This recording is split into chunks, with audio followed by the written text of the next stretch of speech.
In the last tutorial, we talked about how to connect Calibration instrument to your computer software. We'll continue from that point.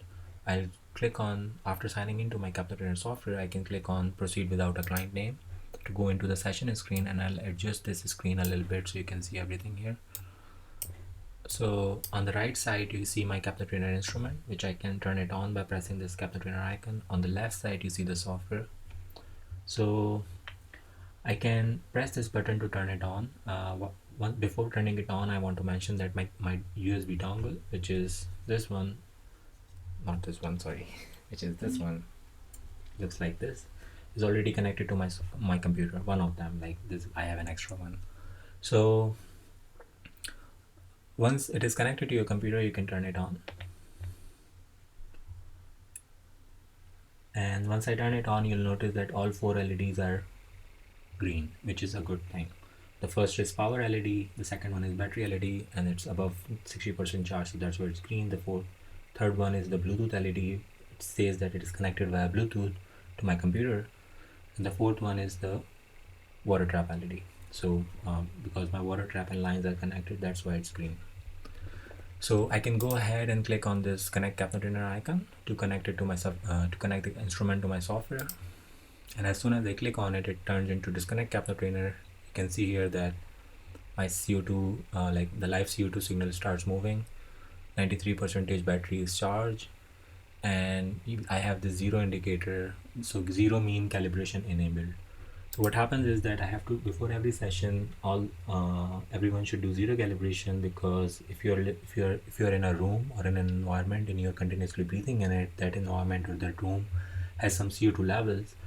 And when you click on 0 calibration button, it basically the instrument takes a reading of CO2 readings within the room and sets it as a baseline. And then when you breathe into it, it reports the reading against that baseline.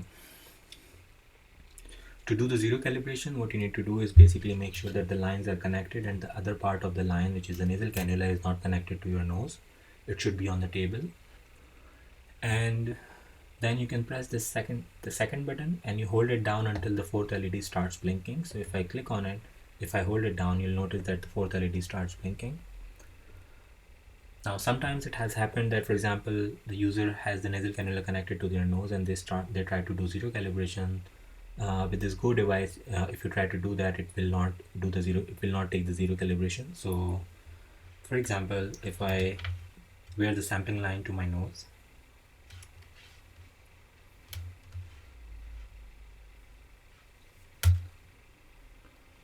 so 2 things happened here. First, that the 0 indicator turns from green to gray, which is still fine. It means that I cannot do 0 calibration at that point. But if this indicator was not here and someone was trying to do 0 calibration, so for example, if I try to hold this button down, it will not do 0 calibration. The way I know that it's not doing 0 calibration is that the 4th LED is not blinking, no matter how long I press it.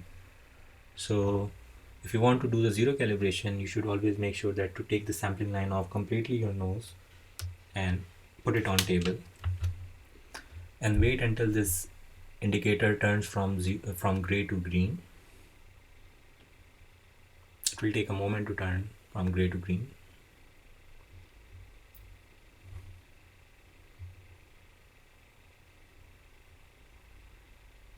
So as soon as it turns green, I can press this button to do the 0 calibration. Now it's important to understand that even if I have 0 calibrated it and if I'm not wearing the sampling line, it will still remain, oh my god, it will still be green.